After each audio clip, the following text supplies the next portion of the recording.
वदना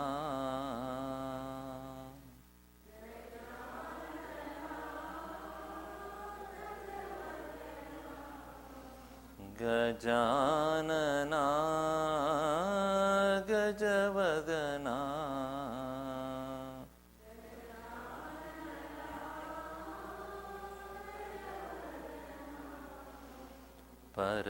परशिवकुमार गजानना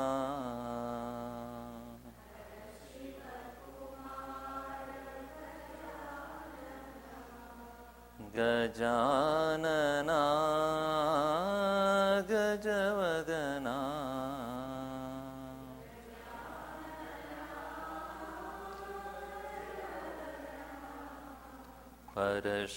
परशिवकुमार गजानना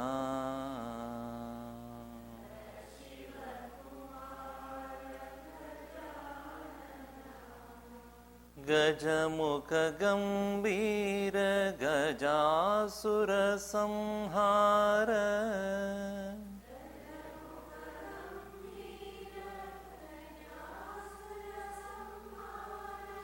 गजमुख गंभीर गजासुर संहार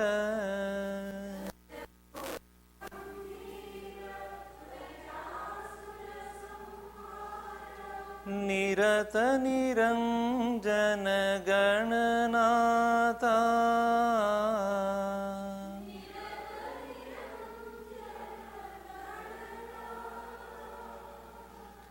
गजमुख गंभीर गजासुर संहार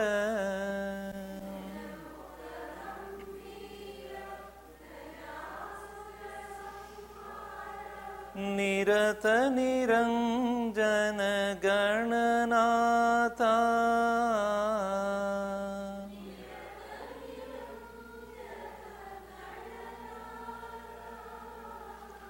अद्भुत विग्रह अमराधीश्वर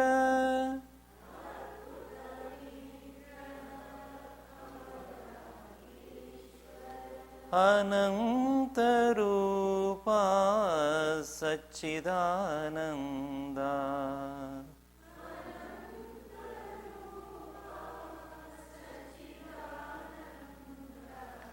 पाद नमस्ते गजानना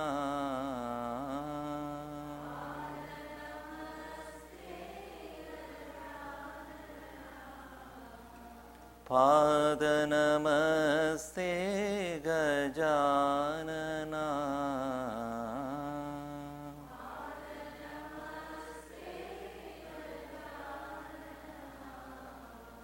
गजानना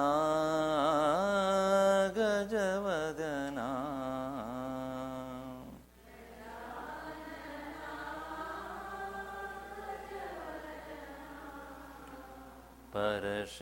परशिवकुमार गजानना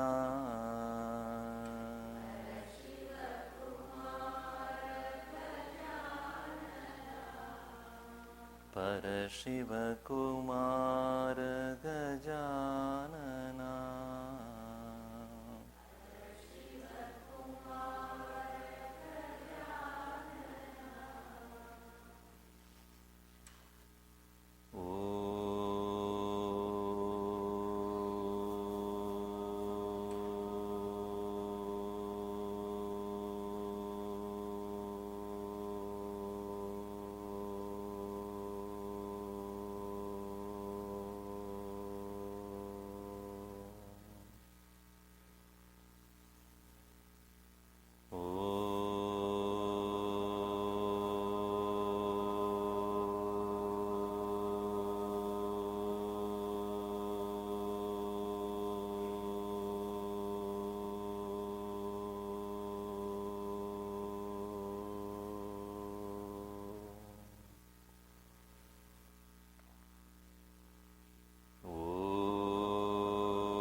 सहना भवतु सहनौ भुनक्तु सह वीर्यं करवावहै तेजस्विनावधीतमस्तु मा विद्विषावहै ॐ शान्ति शान्ति शान्ति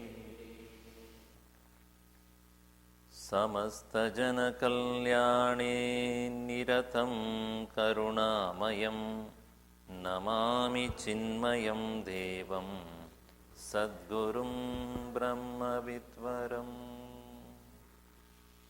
ॐ पार्थाय प्रतिबोधितां भगवता नारायणेन स्वयं व्यासेन ग्रथितां पुराणमुनिना मध्ये महाभारतम् अद्वैतामृतवर्षिणीं भगवतीम् अष्टादशाध्यायिनीम् अम्ब त्वामनुसन्तधामि भगवद्गीते भवद्वेषिणी यं ब्रह्मा वरुणेन्द्ररुद्रमरुतः स्तुन्वन्ति दिव्यैस्तवैः वेदैः साङ्गपदक्रमोपनिषदैः गायन्ति यं सामगाः ध्यानावस्थिततद्गतेन मनसा पश्यन्ति यं योगिनो यस्यान्तं न विदुःसुरासुरगणाः देवाय तस्मै नमः देवाय तस्मै नमः.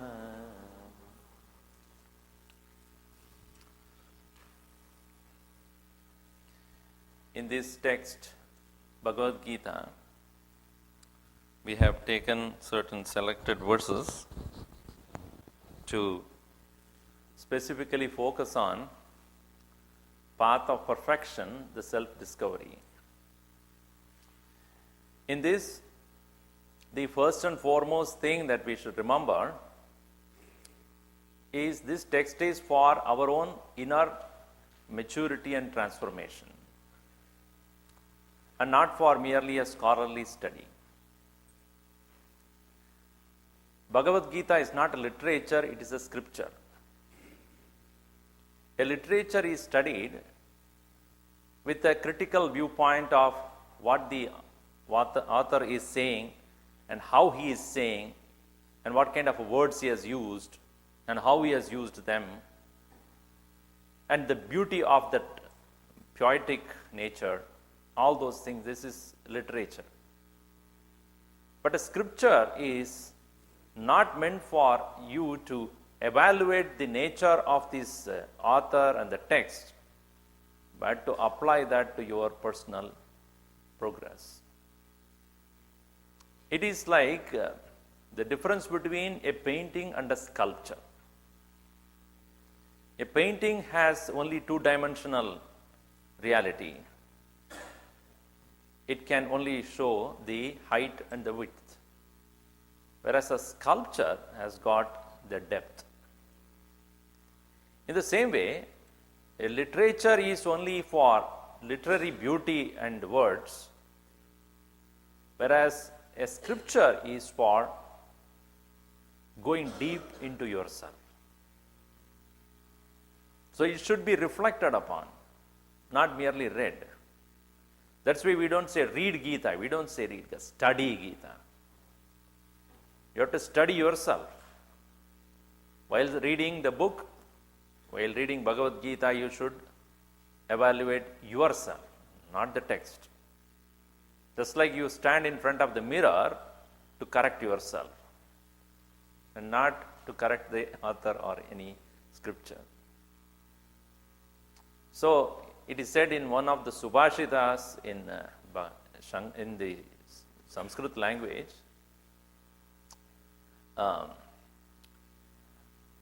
Lochananam vihinasya tarpana kim prayojanam Swavicharahinasya Shastram krim prayojanam. You know, Lochananam vihinasya, one who does not have eyes, darpana krim prayojanam. What does he do with the mirror? Swavicharahinasya, one who does not think by himself, Shastra kim prayojanam. What is the use of the scripture? So, a Bhagavad Gita as a scripture is like a sculpture. You have to go deep within yourself while reading. That is why I gave you the background of who is Dhritarashtra. He is none other than our own ignorance. Married to him is or was, who is that? Gandhari, who is none other than our mind. Even though it's capable of seeing, it has decided to blindfold itself. And to this Andha Parampara, what is born are all the dark forces, dark Vedas. That is Duryodhanadi, all this. And Duryodhana is representing our ego. Duryodhanatvat, because it is very difficult to fight with. Neither you can fight with it, nor anybody can fight with your ego. Ahankar. And this way, Pandavas are the positive forces which are very less in number in our personality. Compassion, righteousness, love, consideration, forgiveness. We can number them. Few are there. These few good values in our personality which are hidden, and the host of negative values which are constantly present and they are strong, who are ruling this personality of ours. Between them, there is a clash. Mamakaha Pandavas Chaiva Kim Akurvada Sanjaya. What is this great war taking place? Only a person who has recognized that our own personality, one's own personality is the abode of both negative and positive values can really see the clash taking place. So this war is unavoidable. And surely the positive forces will win, provided they are advised by Bhagavan Krishna there. Bhagavan Krishna stands for wisdom. He is the very embodiment of wisdom. In the Upanishad called Kathopanishad, this portrayal of Bhagavad Gita is very clearly given. In fact, Vyasa has taken that as the very starting point for his Bhagavad Gita. As I said earlier, Bhagavad Gita has to be given, and that is the intention with which Bhagavan Vyasa started this Mahabharata story. And he brought this, as he said, Mahabharate Madhye Mahabharatam. You see that in the middle of the Mahabharata war, it is not middle of the Mahabharata war, it is the main core of Mahabharata. So in that is Geeta is given, and the, as you know, if you can recall the chariot of Arjuna, in which he collapsed and Krishna started giving the advice, it is said that in Kathopanishad, Atmanam Ratinam Vidhi Shariram Ratamevatu Buddhim Tusaratim Vidhi Manapragrahamevacha Indriyani Hayanahuhu Vishayanteshu Gocharan Atmendriyamano Yuktam Bhokta Ityahur Manishinaha. This is from Kathopanishad. It is a beautiful picturization of human personality. Atmanam Ratinam Vidhi. Your own ego, consider that to be the owner of this body, individual soul. This Shariram is Ratham. Sharira is the chariot.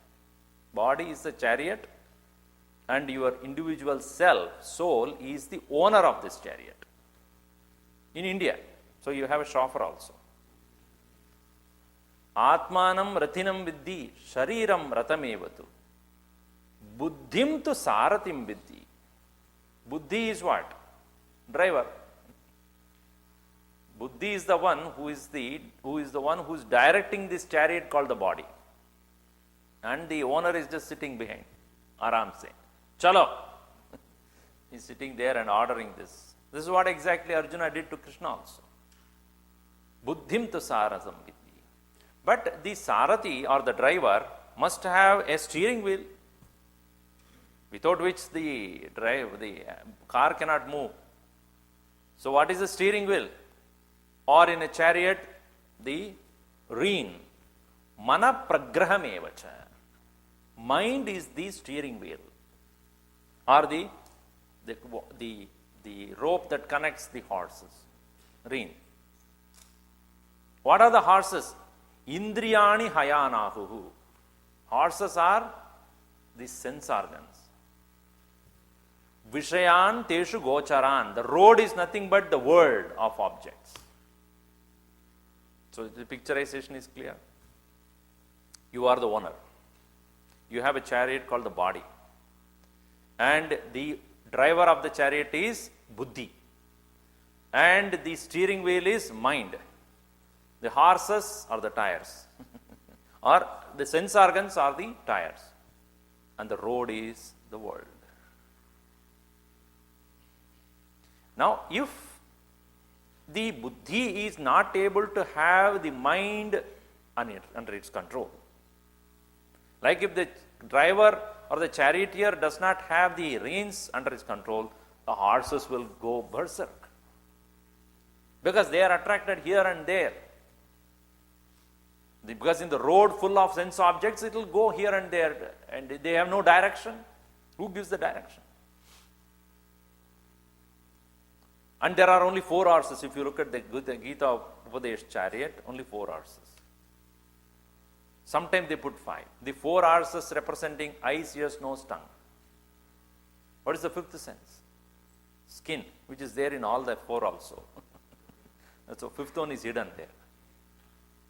So this way the chariot is given, and the owner of the chariot suddenly became very confused about where he has to go or what he has to do. That's what he saw yesterday. Karpanya dosho bahadasvabhavaha prichami tvam dharma sammoda chetaha yasreyasyat nishchitam bruhitan me sishyasteham mam shadi karo mirje. So come on, to instruct me, I am your student. My mind is bewildered, confused, confounded, and I would like you to teach me what is right. Who is the Sarati there? Here in this context, Buddhi is Bhagavan Krishna. And this Partha is the Rathi, that is the one owner of the chariot. So therefore, he is asking this question and looking at Arjuna, who was confused totally. Bhagavan smiled, for he expected this to happen and he wanted this to happen. So therefore, he says, we read the next verse, 4th verse. Ashocyananvashocastvam prajñāvādāṃsca bhāṣase gadāsūna gadāsumsca nānuṣochanti panditaha.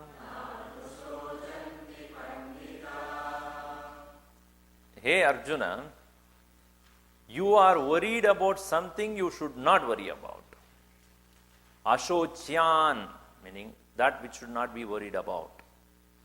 Anu ashochaha tvam, you are worrying. And at the same time, prajñāvādān, words of wisdom, cha bhāṣase. You are speaking words of wisdom while you are worrying about something you should not worry about. What one should not worry about? Gata-soon. Gata means gone. Soon means life. Gata-soon means that which is dead, gone by. Gadasun, agadasun, meaning those which are dead and those which are not yet dead.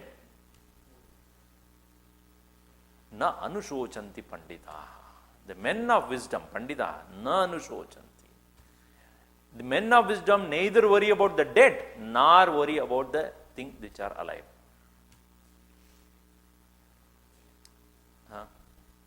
And you are speaking as though you are wise, but while you are worrying about things that are gone by, things are yet to happen. This is our condition also. As yesterday night, evening I said, our life is full of worries. And in the worry, we bury. Only one letter difference. Worry, bury. Once our Gurudev consulted a doctor because he had a heart trouble. So that doctor was very, smart guy. He said, Swamiji, 3 things we should not worry about. Should avoid in our life. Hurry, worry, curry. If these 3 things you take care, there will not be any problem at all. Hurry, meaning doing things with excitement. Worry and curry. Curry means food. So you should take care of these 3 things, then you are fine. I was talking to one stress management program and the topic was worry management. So I told them, see, you should know how to efficiently worry. Do you know how to efficiently worry? Do you know? See, you cannot avoid worries in your life because you are worrying about that which you are concerned about. Something is happening in some remote corner of the world, you are not bothered about that. Something which is happening under your nose, which you are not concerned, again you are not worried. But you are worried about that which directly affects your life and your peace and your happiness. So first of all, what you should do is, you should allot a time in your day, preferably in the late evening, to worry. I'm not joking. Say after you finish your office work and come back home, after your snacks, etc. So, say around 6 o'clock to 6:30, you fix up the time called worry time. Worry break. You have coffee break, lunch break, etc. Why not worry break? So, worry break. At that time, you should go to a place where nobody will disturb you. Your intention is to sit and worry. Now, I am not joking. Why I am saying this is, unless you allot a time to worry, this worry will continue throughout your day. See, like lunch, you eat only at that time. Some people eat throughout the day, that is a different thing. But lunch, you eat, breakfast, when do you eat? At a particular time. And then you finish it, over. Then after that, you start working and then lunch again. At that time only you do that. Similarly, worry also, if you can give a time, I'm telling you, it doesn't pop up like another program in your computer. Tuck, tuck, tuck. Always this pop-up menus will keep coming. I'm busy, don't disturb me. So, the worries have to be done only at a particular time. You will discover that when you give a particular time to worry, at that time you will discover that there are many things you need not worry about, which unnecessarily comes into your mind. Secondly, certain things which you have ignored, which should be worried about, you will start discovering, which are very important for you to worry. You will remember what those things which you should ignore, that also you discover. Try this. You fix a time. I'm not telling you what time it is, but you tell all other members of your family also, this is my worry time, don't disturb me for anything else. And if call comes also, tell them, he's very busy. I'm telling you, it works. I'm not joking. Because unless you give a time for your mind to think about those things, it is like planning. It is like if you are going for some long trip or you have to do some project, don't you give a planning time? That I have to do these things and put down in papers. These are the things to be completed by this time. Similarly, worries require, or certain concerns of your life require your attention. As I said yesterday, worry is directionless thinking. When you have no direction how to think, you keep playing with that thought constantly without going in any direction. It's a waste of time and energy. Our Gurudev used to say that there are 3 channels of dissipation: past regrets, future anxieties, and present excitements. Just like if I have a tank full of water in one place and I open all the taps, the force in which that water will come down will reduce because it is distributed. Whereas I close all other taps and only open one tap, the force will be more when I open only one tap. In the same way, our mental energy gets dissipated because there are many channels of dissipation.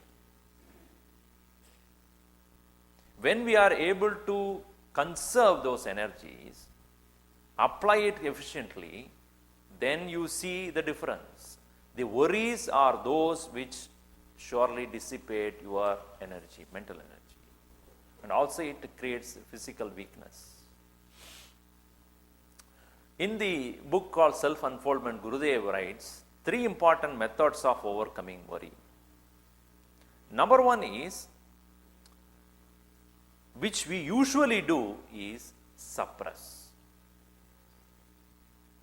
When we have anxieties, when we have certain worries about certain things, we try to suppress it by postponing that thing. I should not worry about this right now. So what happens is you are suppressing it. It includes worry, not only worry about anger, jealousy, passion, lust, greed, all those negativities, they naturally come to us because we are habituated to think like that sometimes. Certain things we cannot tolerate, certain people's behavior we can't tolerate, certain situations we are very upset. They come up in our life, in our mind, just like an undigested food which comes up in your throat. So those things come, at that time you suppress them, not to express them. That is the one method which creates, according to the psychosomatic disease specialists, it creates a lot of blood pressure and also it creates acidities. I am not going into those things detail because it's Bhagawat Geeta. Because I had a seminar last May with another psychiatrist. Not that I had any problem, but I was just discussing with him. It's about psychosomatic diseases. Because psychiatrists are very nice people, they keep on listening to you, whatever you say. That is their job. So one lady I met, I asked her, who is your husband? What is your husband doing? He's a psychiatrist. I said, you are lucky, because whatever you say, he will be listening. That is correct, Swamiji, but he is considering me as a patient. That is a danger there. Anyway, so this is psychosomatic diseases which are very well known. So you get ulcers, blood pressures, attention, anxiety syndromes and all those things. All right. The second possibility is substitution. So substitution, what happens? You do not show anger, you do something else instead of that. Instead of expressing that anger, you are substituting that thought with something else. Probably you take up to japa. Some people do that, or go to do some puja, or take a shower, or chant up to 100, 1, 2, 3, 4, 5, 6, 7, 8, 9, 10, because you are still thinking about that person. So you chant or count up to 100. After 100 also, that person in front of you, give a punch to him. So substitution. These two do not have lasting solution, do not offer you lasting solution. They are there at that moment, you can overcome them. Suppression definitely leads to negative reactions in your body and mind. Substitution, for a while you can overcome, it does not mean it will not come back again. But Gurudev says, the third one is the most important thing. This is called sublimation. Sublimation is where you are looking into that thought called anger or frustration as objectively as possible. Why am I angry? On what? And also, how this anger of mine has been creating so many unwanted consequences in my life, and how long I am going to hold on to this negative thought. And after all, I am angry about what? This is the question Krishna asks. You are upset and worried about what? That which is gone by or that which is yet to go. Meaning, temporary things of world, whether it is a name, fame, position, power, relationship, present immediate enjoyment or present immediate disappointments, all these things are so temporary, evanescent, transient. About transient things, men of wisdom do not worry. Their attention is on the permanent. Their attention is in the absolute. Their attention is there on the eternal. So if we take a broad classification of things, let me focus on what is permanent and let me not worry or bury mind in the temporary things. For example, at this moment, you think of a problem that you had some 10 days back or a year back or a few months back. At that time, how much you were agitated and how are you right now? That particular problem was haunting you like anything. At this moment, that is a past gone by memory. But at that moment, it was so difficult for you to digest such situation. All things that are happening in our life have temporary reality. And what Gurudev calls it as relative reality. At that moment, it becomes so important to us. Only if you can take a back seat and look at it carefully, it is depending upon your attachment to certain experiences related to that. Mostly it is, I want it this way. If it doesn't happen, I will be unhappy. This is a self-programmed software. I will be unhappy. Who says, that's what I decided. If he doesn't behave in that way, I will be unhappy. If he behaves that way, I will be unhappy. If that happens, I will be unhappy. If this happens, I will be unhappy. This self-programming has been created in your mind, and therefore, when it happens, which you do not want to happen, you are already programmed it. I should be unhappy. So, about temporary things that are coming and going, that's why I say, agama payino, gadasun agadasuncha, na anushocanti panditaha. They do not worry about this. Their attention is on something which is more permanent, more lasting. So, like for weather condition, now the weather is whatever, it's raining, let us say. So, if it is raining and you have to go out somewhere on a walkable distance, you don't want to take a car and go. So, what do? But put a raincoat or take an umbrella. But if you sit there near the entrance and cry, why should this rain come? I don't understand this. Is there of any use to anybody, and anybody benefits out of this? Nobody. If this situation looks very simple for you to know this is a simple solution, take an umbrella. If you can apply the same principle, instead of sitting and worrying and lamenting about things, ask the question, what should I do right now? Can I solve this problem now? I can't. Okay. Can anybody else solve this problem whom I can take a help from? Put a flow chart. Take a flow chart and put problem. All right. Can I solve? into yes, no. Yes means it's no problem. Go ahead. No. All right. Can I take the help of somebody else? Nobody available. If it is yes available, go to that person. Not available, don't worry. Because you can't solve. Somebody else who can solve is not there. Then let it happen. You know, one person said, I have only two things to worry about in my life. Whether I will be healthy or unhealthy. If I am healthy, there is nothing to worry about. If I am unhealthy, will I get terrible sickness and die, or I will die, without much of trouble. If I die without much of trouble, it's okay. If I die with great difficulty, I have two things to worry about. Will I go to hell or heaven?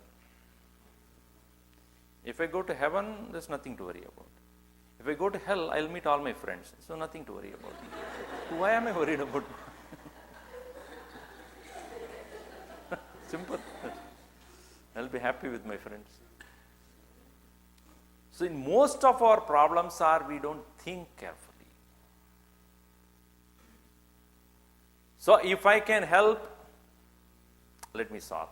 If I can't help, somebody else can help, all right, go to that. If that person also is not there, let me face it. That's why there is a prayer, Oh Lord, give me the strength to face what I cannot change. Give me the courage to change what I can. And give me the wisdom to see the difference between these two. Give me the strength to face what I cannot change. Give me the courage to change what I can. And give me the wisdom to discriminate these two. So, if you can't solve and nobody can solve, then strengthen your mind to face it. In this context alone, the devotion to the Lord, faith in the higher helps you to face what you cannot change. And at the same time, the same faith or the strength in the knowledge, what is required for you to change what you can. And for these two to happen, you must have the wisdom to clearly see what I can change, what I cannot change. What cannot change is the continuous change that is happening that you cannot change. Easiest way to become miserable in this world is try to change somebody. Try. Your husband, your wife, because husband always thinks that my wife, when he gets married, so beautiful, so nice and so sweet, I hope she will remain the same. She changes. And the wife thinks, I am going to change him. Useless fellow, he is spendthrift. I am going to change. He doesn't change. So she changes, he doesn't change. Both of them are unhappy. Easiest way to unhappiness is try to change somebody. So instead of trying to change someone which is not at all possible, find out what you can change and work on that. So this way, an individual who is interested in changing himself and not the world is not worried. Because his attention is on what? What should I change in myself? How do I face situations? That is what I am focused on. Not try to change the situation outside, but how do I look at the situation which are not possible for me to change.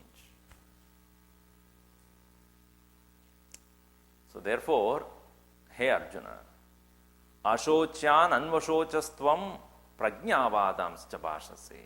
That which you should not worried about, and you are worried about that. And you are talking big words. Gadasun agadasumscha. What is dead and what is not yet dead, na anusochanti panditaha. Men of wisdom don't worry about this. So worry management is a very important topic. So it's not that easy. Now, this is at the psychological standpoint.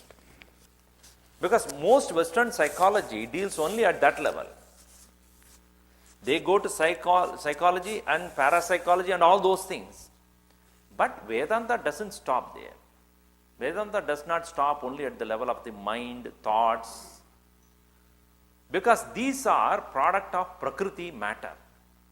According to Vedantic traditional thinking, change is unavoidable in matter. And mind is also a subtle matter. Some people say it doesn't matter. No, but it matters a lot. Because mind is a subtle taking place because of the two important coordinates which makes the entire world called time and space. You may think it is an Einsteinian theory. No, much before it. Maya kalpita desha kala kalana vaichitra chitri kritam. Very casually he makes a statement. And our scientists bury their head. What is this desha and kala? He casually makes a statement. This whole world is nothing but the play of time and space. Over. And after so many centuries later, so many Western scientists started working on the theory of relativity. Time and space play the vital role in changing the matter. Without time and space, matter would be stagnant. Change doesn't change. Seasons change. Is it not? That's where we calculate the time. So time and space, these cause the change. And our mind is also influenced by time and space, and therefore it is also subject to change. Just like our body is changing continuously, so are the thoughts in our mind, our tendencies, our desires, our likes, our dislikes, our vasanas, everything is undergoing change. Therefore, to expect the mind to remain the same is foolishness. And however much psychological applications you put in your, in your practice, you analyze the mind, however much it is not going to be temporary. It's not going to be permanent. It will change. Positive thinking and these things, etc. Fine. They are not permanent solutions. Therefore, metaphysical nature of our Vedantic tradition says, do not therefore conclusively think about mind as the final end. There is something beyond the mind is there, which is alone constant, and that alone is subject to no change. In our BMI chart of our Gurudev, the Om that is there, which is representative of the infinite presence, spirit, Atman, that alone is said to be the one which doesn't change. And according to the logic of Vedanta, changeless alone can be the witness of the change. If I have to see a change, I should be watching the A becoming B. If I also change along with A to B, I will not know that A has become B. Isn't it? If I have to witness a change, I should be standing on the platform of changelessness. If that is so, the nature of the mind is changing. Who is witnessing it? The changeless reality, the self. That is indestructible presence. As he says in the next verse, Nainam chindanti shastrani Nainam dahati pavakaha Nachainam kletayantyapah Na shoshayati marutah. Four things that can bring about change in this world in matter is earth, fire, water, air. These four things surely bring about change in the world of matter. Space doesn't change anything. Space is what gives accommodation to everything. So fire by burning, water by wetting, air by drying, and earth by breaking. These are the ways a matter undergoes change. A stone over a period of time when the water continuously flows, it slowly starts becoming eroded. If you have seen the Colorado River, you go to what is called Great Canyon, a huge canyon. How did it happen? The water, Colorado River, has been going for millions of years. It has already created that cavity there. So water can even break the stone. Fire can burn things, volcanoes. Air can blow up things. And earth can cut things into various parts. So therefore, matter is always under siege by the Pancha Mahabhutas. Continuously they are changing this. Our own body, this is also made of Pancha Mahabhutas. That's why we are called Bhutas. We look like Bhuta only sometimes. If I ask you to get out of this hall and go around this building, go round, 10 times, what will happen? What will happen? You will start gasping for air, right? That means you have air, correct? Inside and outside. You have air around you also. And you will start sweating. That means there is water. Your temperature will go up. That means you have fire. And if you want to, try to smell your body. Earth element is smell. So that is there. And you are unnecessarily occupying some space also. So all the 5 elements are there in your body. Space, air, fire, water, earth. So this body is made of only these 5 elements. More water than anything else. Water alone gives a shape to your body. Water is there, earth is there, fire is there, air is there, space is also there. So this physical body will definitely go through the change. Asti, jayate, vardate, vipranavate, apakshiyate, vinashyati iti shat vikaraha santi eva. This body is born, grows, changes, decays and dies. These are called 6 modifications. So 6 modifications you cannot avoid, this body will have. So is your mind. Mind also is continuously going through the change. It grows, it understands, it reflects, it changes, and finally it also leaves this body. So this mind also is subject to all these changes, subtle. But among these body, mind, etc., there is one thing which is changeless, which is present, which is untouched by any of these 4 elements. And that is called the self, which is beyond the mind. And therefore, Arjuna, unless you keep your focus on the self, indestructible self, you will be influenced by the mind. So worry is unavoidable by a person who does not know what his true nature is.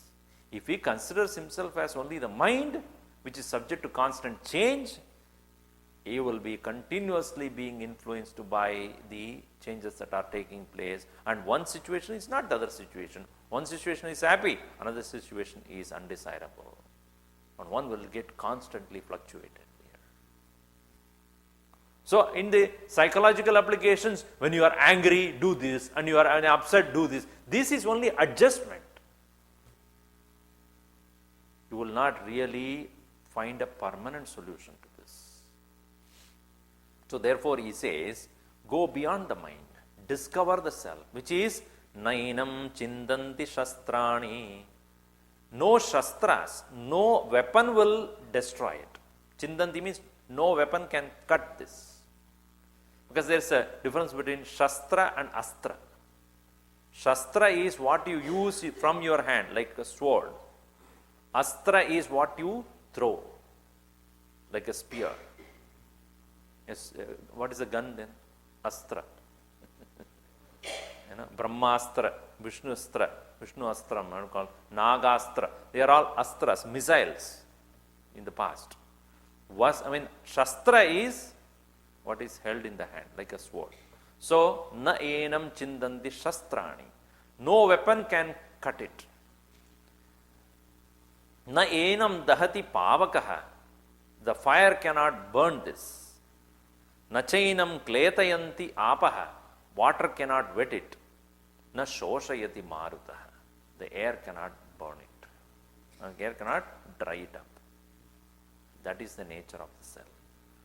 He introduces this to Arjuna, saying that which cannot be cut by the weapon, cannot be burned by the fire, cannot be wet by the water, cannot be dried by the air, is there. That is what you are. When we say, oh, this is, I think it's a kind of, what do you call that? A make-believe thing. Is it really there? Now close your eyes and imagine the first experience of your life. Whether it is pleasant or unpleasant, that is up to you. First, how were you, how was you? How was you means how you were, maybe the 3-year-old, 4-year-old when you were. Just imagine your first conscious experience. Where were you living? When you were 3-year-old, when you were 4-year-old. Can you remember? Can you remember or not? Close your eyes and remember. Don't look at me. Just imagine, where were you? Imagine your parents' face at that time. Imagine the house where you were living. Imagine the dress you were wearing. Imagine the toys that you are playing with. Imagine the face of your brothers or sisters. Imagine the surroundings of your house. Imagine the school you went, first school. So now you can remember all these things. Were you there at that time or not? Were you having a different size of the body than that what you have now? So if you can remember those which are 40 or 45 years or 50, 60 years back, at that time also you are there.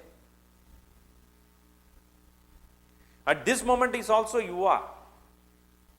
Look at your body, how much change it has undergone.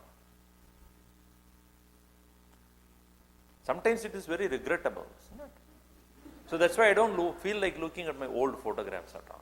In some houses I go, they say, Swamiji, you should see this photographs. So one day I went to somebody's house, a huge album.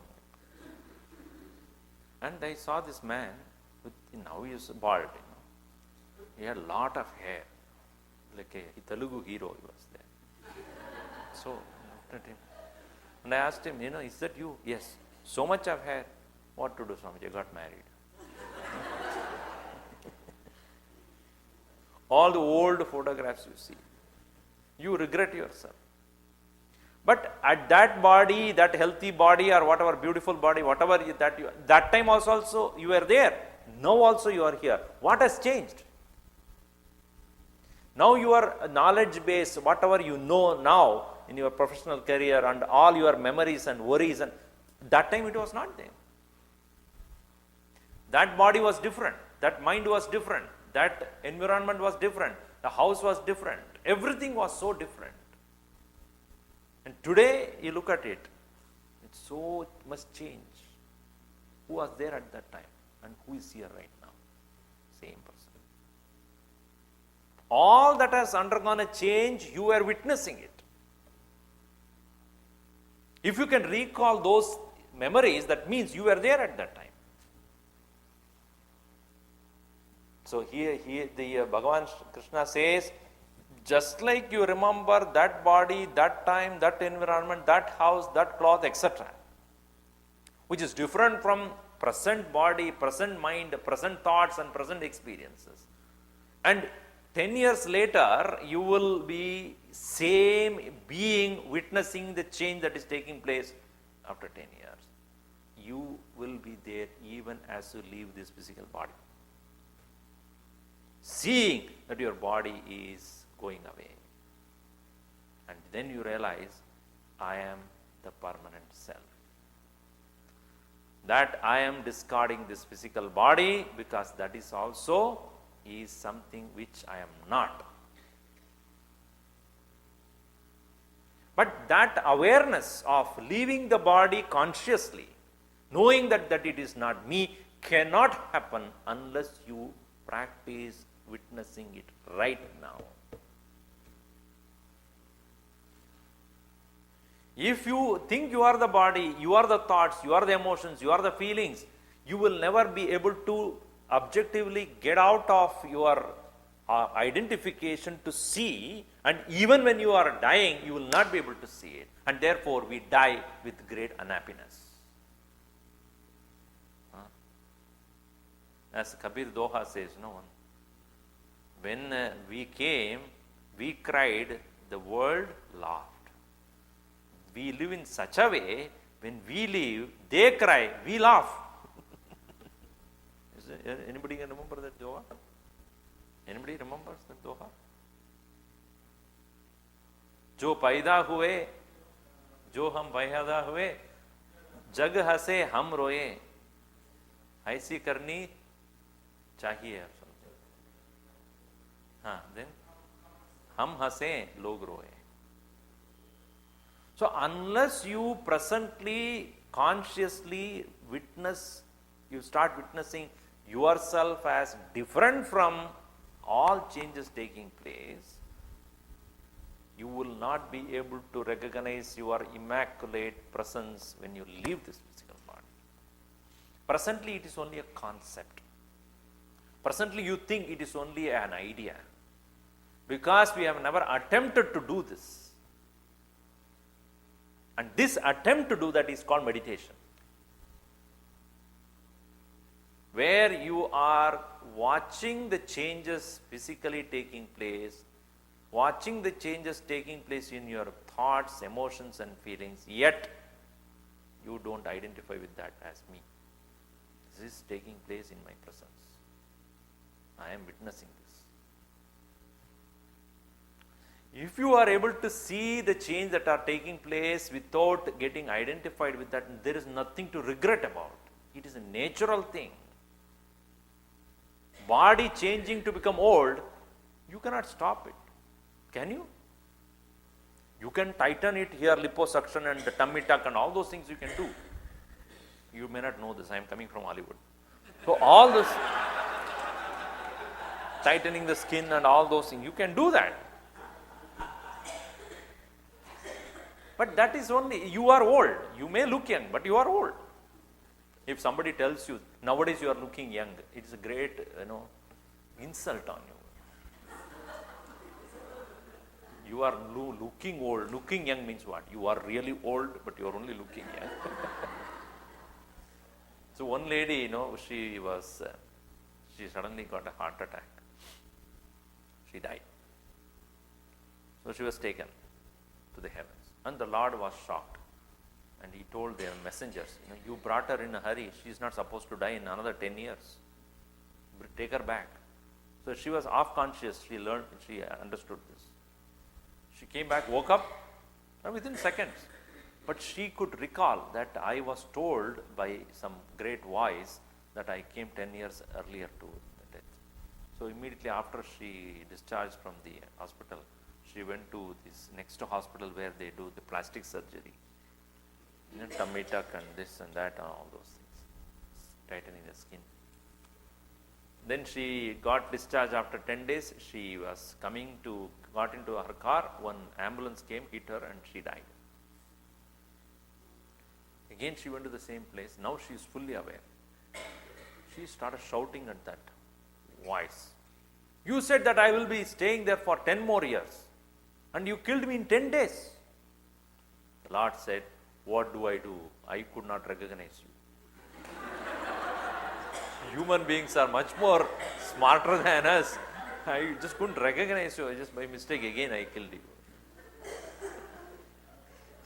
So however much you physically change yourself, you are old. Don't deny that fact. That does not mean you should feel old. That is not what I am saying. So see, if you came here to the class at 7:30, by the time you go back home, you are 2 to 3 hours closer to death. Do you know that? So some of you say, I'm not coming tomorrow. That doesn't matter. You will be old whether you are here or at home. You cannot change because that is a continuous change that is taking place. You can stop it. You cannot stop this. Just like the physical body's change is prakriti janitam. Because the nature of prakriti is vikar. Change is the nature of prakriti. So therefore, just like the physical body is undergoing change which you cannot stop, so is your mind. One moment it will be happy, another moment it will have anger. Third moment it will remember some 25 years back, first time when you entered the house, how your mother-in-law treated you. That you remember now. Become unhappy. Now, not this moment you will be unhappy. And so your thoughts about something to be happy about, thoughts of something you are unhappy about. This is the nature of the mind. But understand, you are not that. You are witnessing it. The moment you take the witness stand and then start looking at the beautiful changes that are taking place, that's what he says.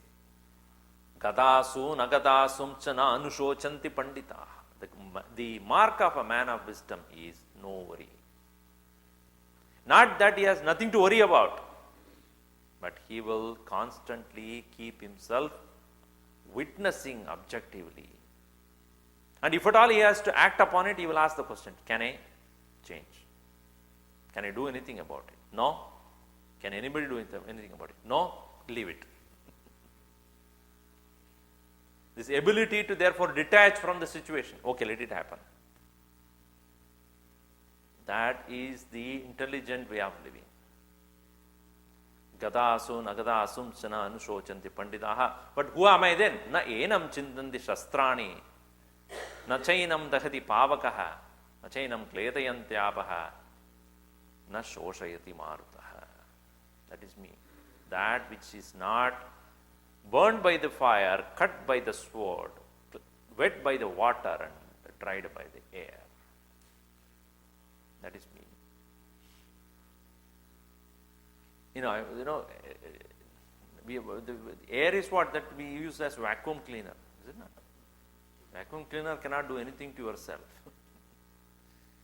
One German company made a beautiful vacuum cleaner, but their advertisement was very bad. You know what they put on the advertisement? It sucks. It never sold.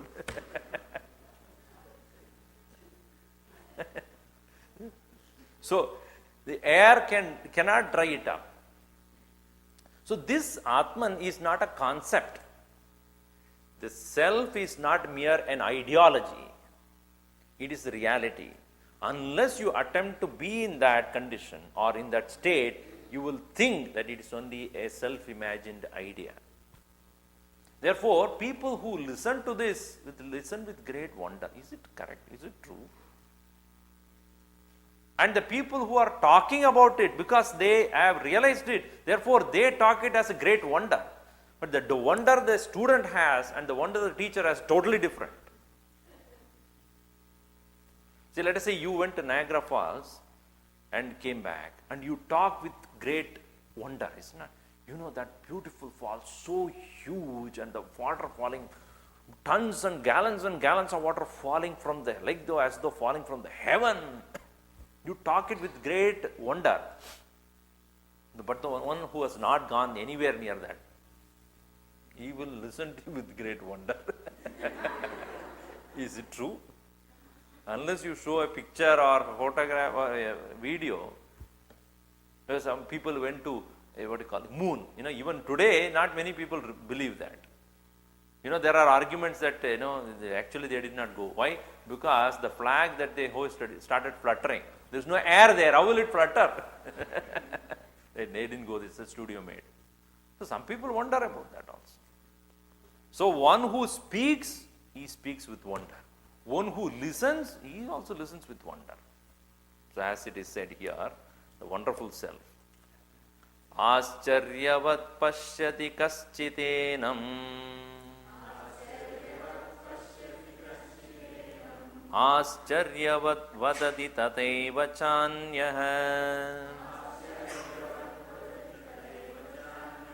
Ascharyavat enam anya shrunoti. Shrutvaapyenam vedana chaiva kaschit.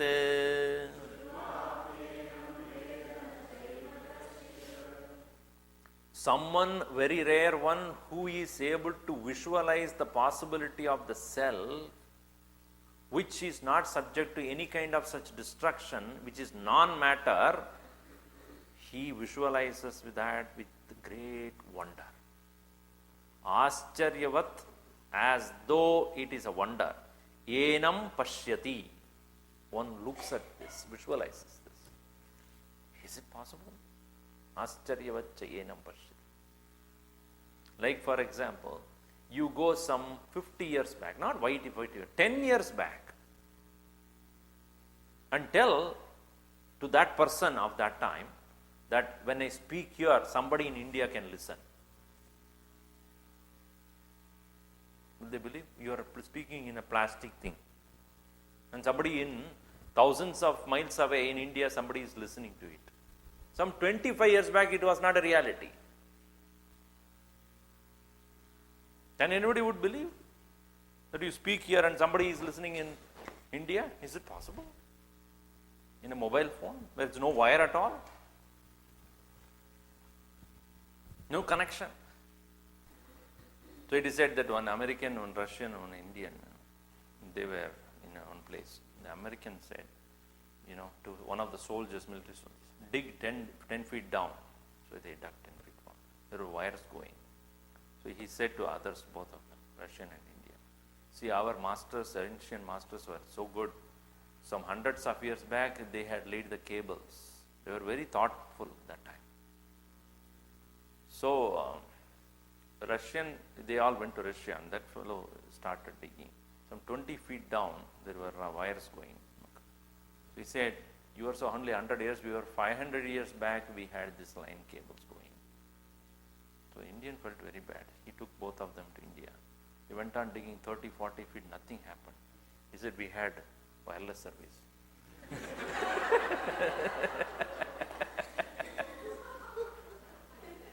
So now this wireless communication was not, some 50 years back, that was not a thinkable idea. It was not there.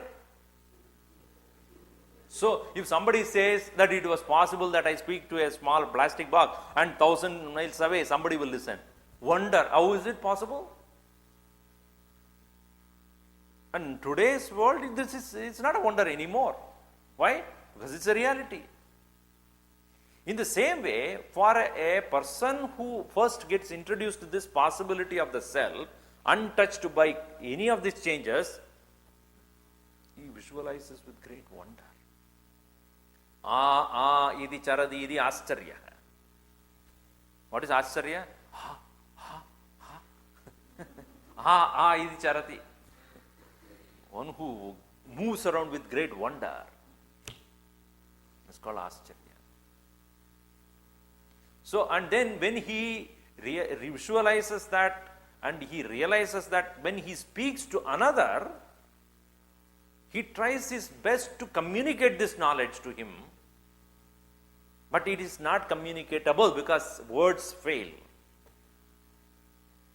And therefore, when he speaks with great wonder. Our Gurudev used to give an example. In a place where a set of tribes were living in a kind of a cave under the earth, and the tribe, which consists of some 10 people, men and women and small children, they never have seen sunlight. They were living in that cave, dark cave, some say 50, 60 feet below the earth, and they were living in the fishing or whatever is there and available, never seen the sunlight at all. So one young boy in that very community decided to venture to go out. He did not know what he was looking for. But anytime he went away from the cave to an opening, the others will immediately pull him back. Don't go there. There are great demons living outside this area and you will be killed. So never anybody attempted on this. But this boy, one night he sneaked out. He said, I cannot live in this dark. There must be something outside this.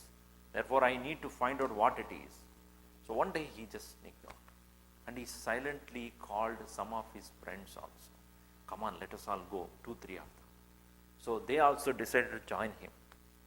So these 3-4 of them, the fellow who was the first leader, he was going in the front and others they were following him. And there were so many stones and other growth and trees and other things, they were there. Somehow he was wading his way through and he was instructing them behind, come on, there is a stone here, there is this growth here, tug here, move this way, don't get hurt.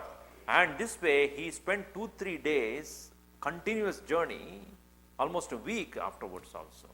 Finally, at some point of time, there was a small streak of light that is coming, blinding him to completely.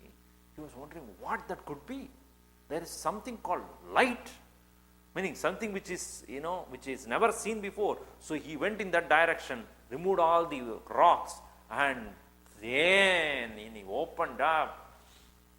He saw the beautiful spread of sunlight, a beautiful green, bluish green ocean, trees and plants and birds and animals. He was overjoyed. He had seen this. He jumped in joy and he called out to others. Nobody was there behind him. They were gone back long time back. He was very regretful. What these fellows, what they have not understood. And he rolled on the ground, jumped into the water, swam, this, that, ate all the fruits which he never had in his life, and enjoyed for a few days. After having enjoyed the beautiful warmth of the sun, the water and everything. And one day as he was lying down on this sand, he said, my people down below, they do not know what they are missing. Such a beautiful sunlight, warmth, and fruits and water and other things, such a joyful thing. It's a whole new world altogether, so beautiful and vast. Fresh air. I wish all of them can come here. Thinking like this, he decided one day, I should go and bring them back, bring them out. So he decided to go back and started going down through the same path where he came through. Days he traveled, and finally when he reached down where they were all living, they were so afraid to see him. Because there was a glow in his face, and he as though he has achieved something, but they were not ready to accept him. Something wrong. He belongs to that ghostly people somewhere who are living up above somewhere. We are not to talk him. They tied him down and pushed some cloth, and then because he will talk otherwise. So he was sitting there. He did not know what to say. He wanted to say, what you are doing is wrong. I have seen something I want to tell you. They were not allowed. So therefore he was not even given food or anything. On one of the late evenings, he somehow managed to get one of the young boys. He called him out slowly and said, please, I'm removed. So that fellow, fortunately, came near him and removed his bond, the thread in which he was tied. Then he removed the thing from his mouth. Hey, what I'm going to tell you is great wonder. You should understand. I'm not telling a lie. Out there is a beautiful sun, and he does not know what is sun. Beautiful sun, sunlight, he does not know what is sunlight. Water, he does not know what is water. Fruits and vegetables, he doesn't know. Sand, air. That fellow was wondering, what is he talking? So it is there, it is there. Get some more people, let us go in the night. No, I'm not coming. I will be like you. I will be tied here. No. I'm telling you, it is possible. So one day night, he somehow gathered some 3-4 of them. And this time, he was making them go first. He does not go first. You people go first. I will come behind. If anybody try to get out, and I will not allow you. Go. Somehow he pushed all of them, but only one among them could get that stamina to go. Others were again weakened. They went back. So one fellow, he pushed him on. All the way he pushed him. Finally, when he jumped out of that opening, and that fellow also equally happy and joyful and jumping, this fellow was only watching. This is exactly what I did when I came here. Running and jumping and rolling and this and that, and asked him, let him enjoy for some more time. So finally he got also exhausted. Now, such a wonderful thing. Why our people are living in the darkness? You have to go back. Why should I go back? Because I did it. Now I did that because of which you could come here, and unless you do this, others cannot come. Go.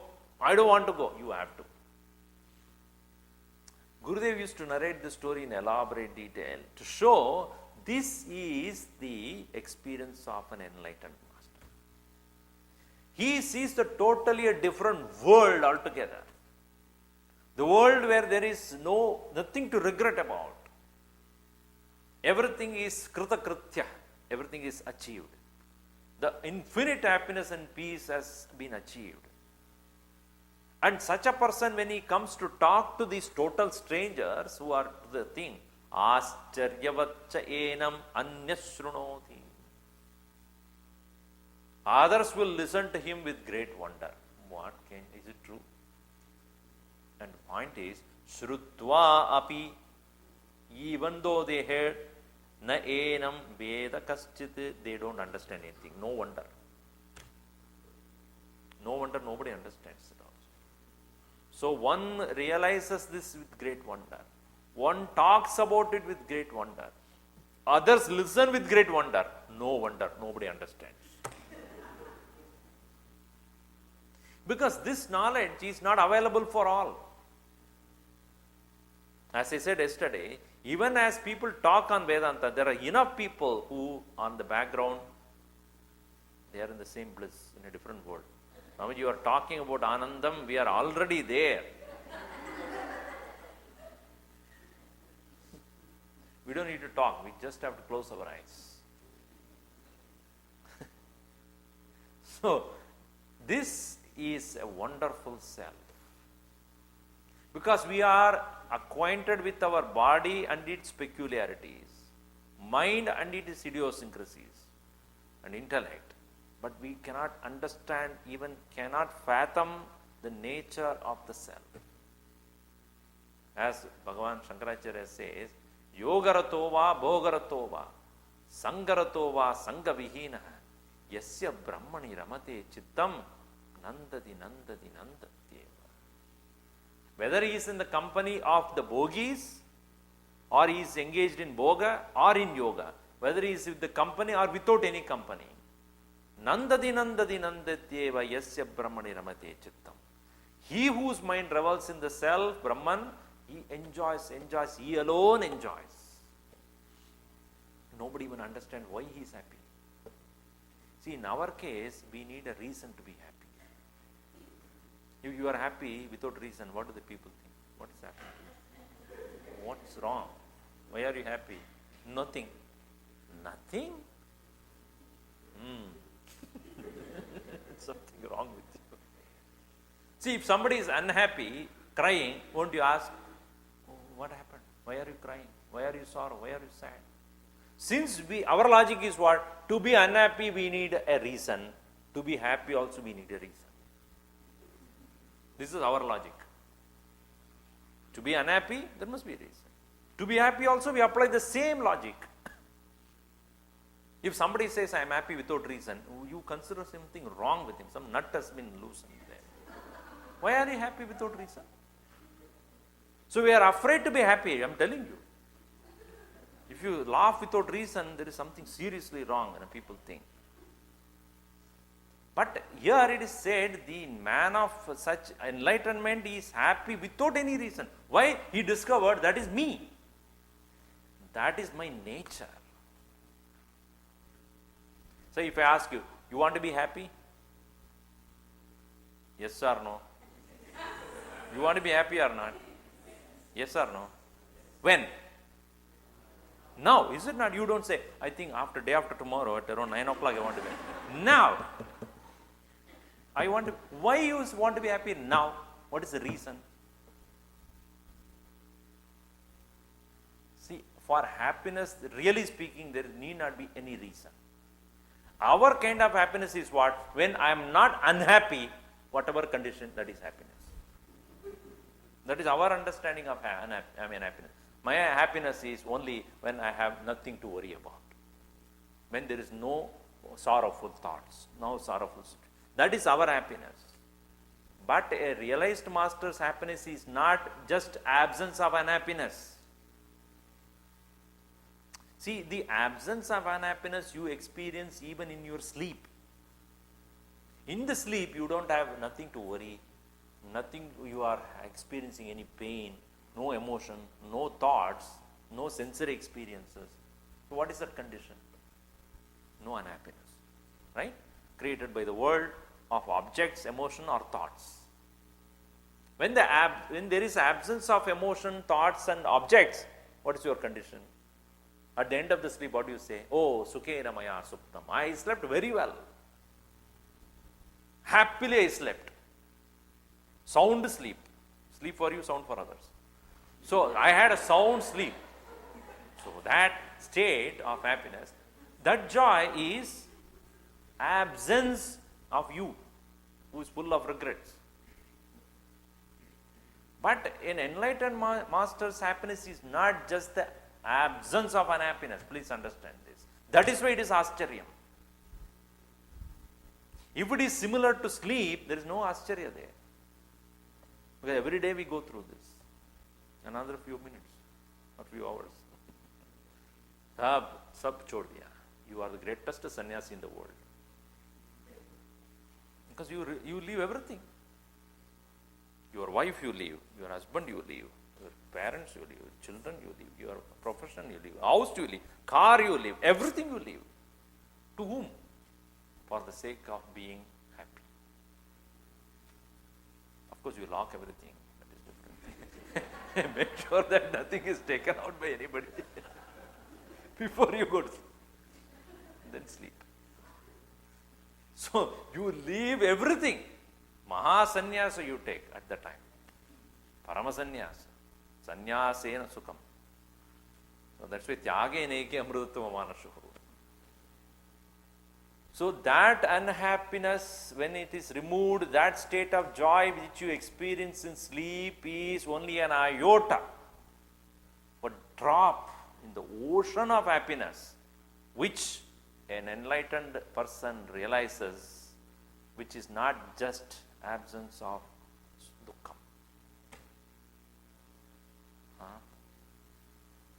So therefore it is ascharya, because it is not experienced by us at all before.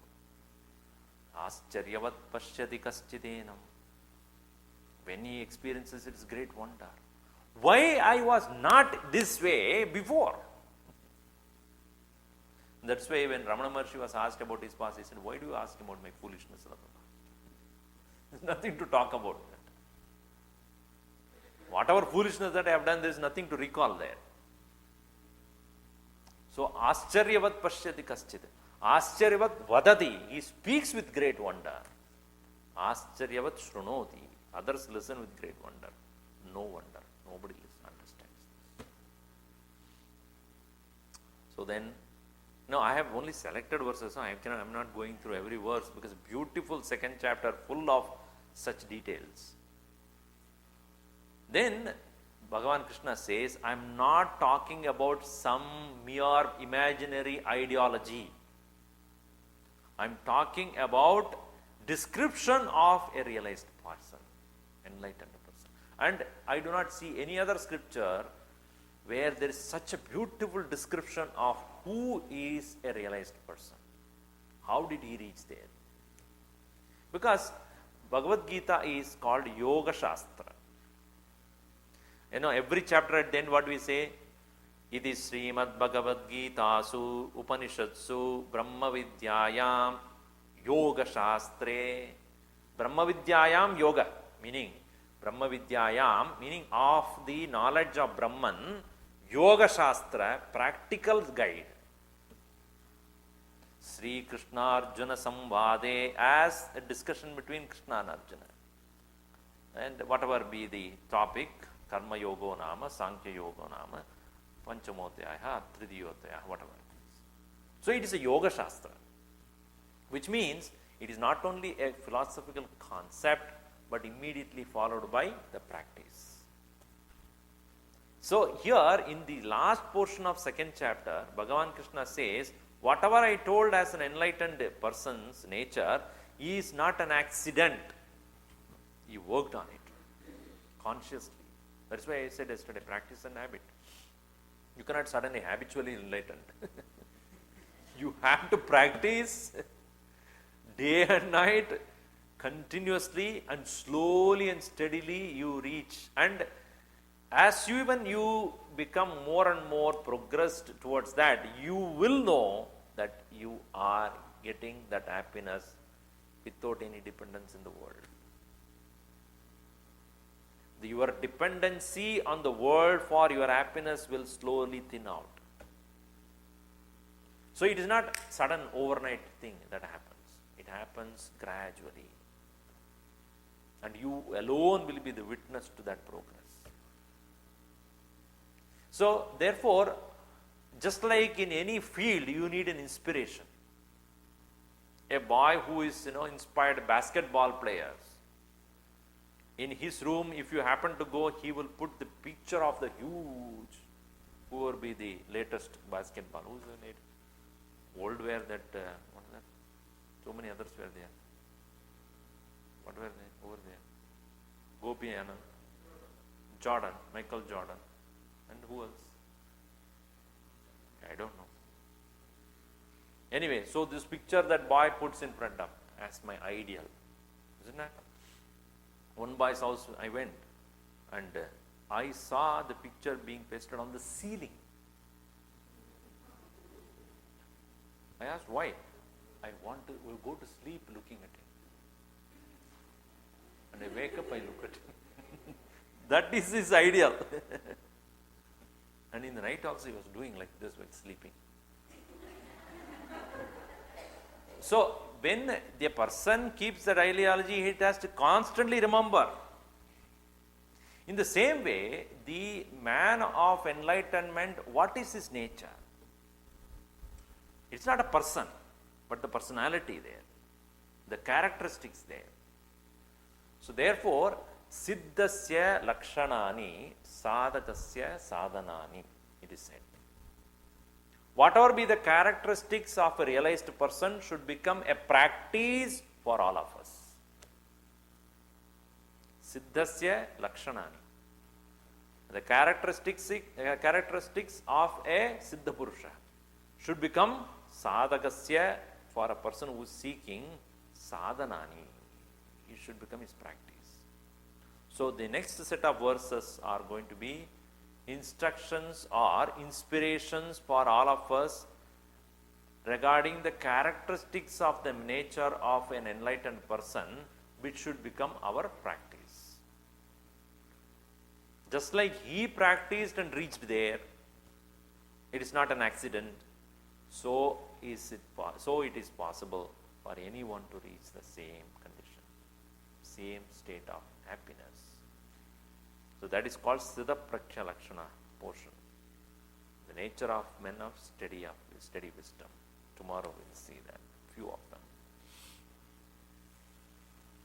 Om Sarve Bhavantu Sukhinah, Sarve Santu Niramayah, Sarve Bhadrani Pashyantu, Ma Kaschid Dukkhabhat Bhavet. Om Shanti Shanti Shanti. Hari Om Sri Gurubhyo Namaha. Hari Om.